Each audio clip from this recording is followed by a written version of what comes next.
Alright, you have no idea how much I'm looking forward to this video because after all these years, all these requests, all these demands, I finally get the opportunity to get a little culture into this joint, and God knows we could use it around here. So let's go ahead and get started. And what? I'm sorry, what? Oh, that Poe. Excuse me. Well, here's your first lesson on power over Ethernet. You don't pronounce it POE. You do pronounce it POE. And sorry for the gap here in the middle. It's one of those formatting things. We've all been there. That point where you have one too many devices to plug in. And we're getting ready to move into, thanks to your support, a new studio and a new work area, and we're very excited about it. One reason, it actually has windows so we can see the outside world, and secondly, the wall outlets, because you know the deal, and I'm not even talking just in a server room, I'm talking just in any kind of office. And even when you get extension cords and the things you plug in, that have 6 plugs on them, well, sometimes you can only plug 3 things into those things because the adapters are so big. And when you get into a server room and you're looking for one more plug in there and you got all these cables running everywhere, it can really get to be a bit of a nightmare. And, let's just take this IP phone, for example. You got a new IP phone you're installing. Well, wouldn't it be great if we could get power from a device that we have to connect to anyway, rather than struggling to find that available outlet? Well, in many cases today, we can actually get power for the phone and certain other networking devices directly from the switch we're already connected to via the magic and science of power over Ethernet, PoE. And it's mostly the science. There's not really much magic involved. But what actually happens is, after these two devices have a little conversation, the switch starts to give the necessary amount of power to the phone or whatever particular device is on the other end of that connection. Now, before we see it in action, I want to talk about the standards and the development of PoE a bit. And the first one actually came from Cisco. It did not come from the IEEE. Cisco came up with a PoE standard first. Now, this original standard is Cisco Inline Power, and it uses Cisco Discovery Protocol, CDP, to negotiate the amount of power this switch should deliver to the device. Now, it was limited to 7 watts per port, or is limited to 7 watts per port. It still exists. And it's limited to fast and Ethernet and fast Ethernet ports. No gig Ethernet support with Cisco Inline Power. But hey, we didn't care. Wireless networking had limitations at first too, but we were so crazy about it, we didn't care about the limitations. We had power over Ethernet. Of course, us being us, network admins being network admins, we always want a little bit more. And thankfully, the IEEE came up with a couple of standards to help us out. First, they came out with 802.3AF, which can have a -2003 on the end of it in some documentation referring to the year it was released. Now, this particular standard can theoretically deliver 15.4 watts of power, but it is assumed that approximately 2.4 watts of that power is lost during the transmission from device to device.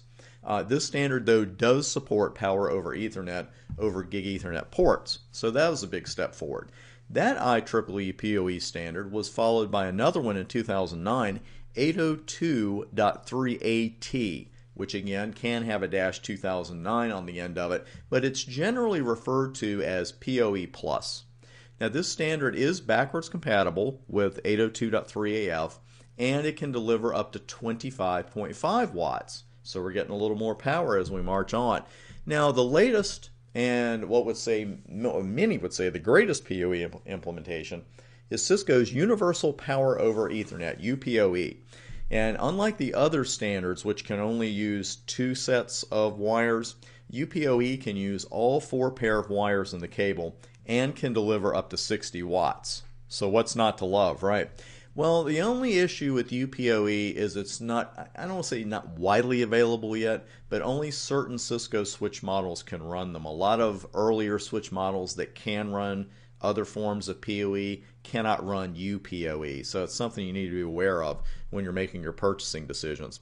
Now, on the switch I'm going to bring up in a moment, it's going to look a little different than the other labs here in this course, and also it's already in action on the switch. I have an IP phone connected to it, But first off, we really need to know which port the phone is connected to.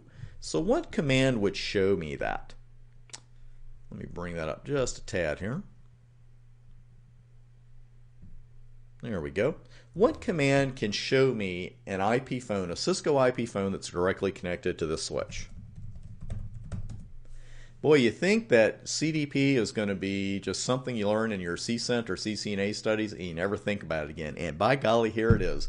And we've got a couple of devices here, and you see the device IDs, local interface. We're familiar with all this output. But over here on platform, you can see that one of these devices is an IP phone, and it's the device on 0/48.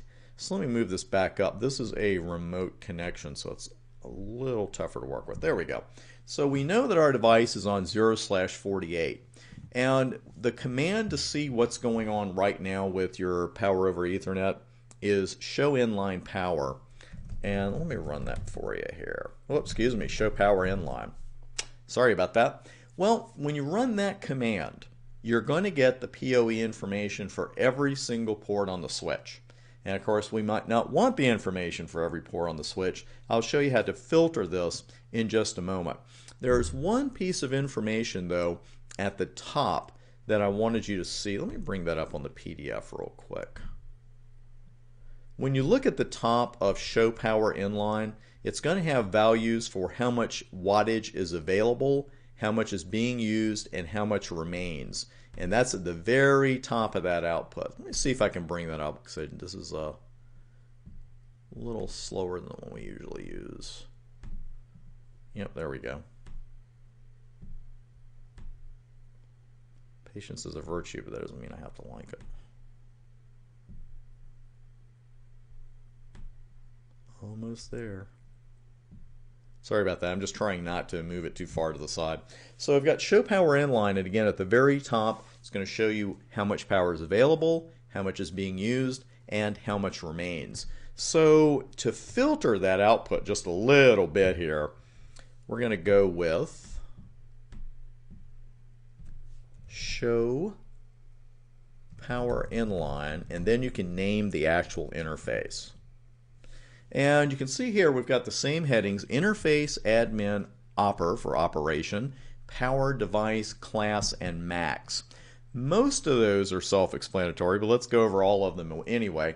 Interface, obviously the local interface on the switch. Admin, that is the administrative mode that PoE is running on that particular interface, and we're going to spend quite a bit of time in the next video looking at the different admin modes. Operation, it's either on or it's off. I have seen it error disabled on an error disabled port, but generally you're going to see off or on. Now notice on all the ones you can see here, fast zeros 25 through 41, all of those have 0.0 for power. And this port has 6.3, and it even mentions that this is in watts. What that means, this is the actual power being delivered. We talk a lot in PoE about maximum power, how much a device can request, how much the port can supply, etc. But this output under power shows us the actual amount of power the switch is sending to that device. Then very helpfully, next it tells us, here's the device, IP phone 7940 model.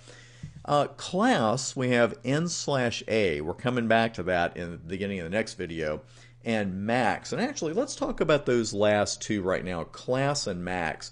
The class is listed as N/A, which could be no answer. It could be not available. It could be not applicable. And max is 15.4, but it's not really saying what. It doesn't even say watts like power does. So let's go back up here, and we're going to talk about those classes a little bit. Now, class refers to, hopefully, one of 5 power classes, predefined power classes, the connected device could belong to. Now, sometimes you're going to see a number there, and sometimes you're going to see what we just saw on the switch, N/A. When that happens, that device is said to belong to power class 0. And that's also why we see 15.4 under max, because when you see NA and you've got a device in power class 0, the maximum power being offered the device is 15.4 watts. So I know you've got this down because you got everything else down in this course, and there's a lot more complicated material in here. But the key here is know which column is telling you the actual power that's being delivered and which one is telling you how much power could be delivered. And of course, that's going to be max. Now, it could not hurt to know these other numeric classes. Power class 1 is going to deliver a maximum of 4 watts. Power class 2, a maximum of 7 watts. Power class 3, also a maximum of 15.4 watts. Certainly sounds familiar. And power class 4 is a maximum of 30 watts. What we're going to do at the beginning of the very next video is look at these admin states and draw some very clear lines here as to what they do and one classic gotcha that I want you to look out for. We'll take care of that on the very next video.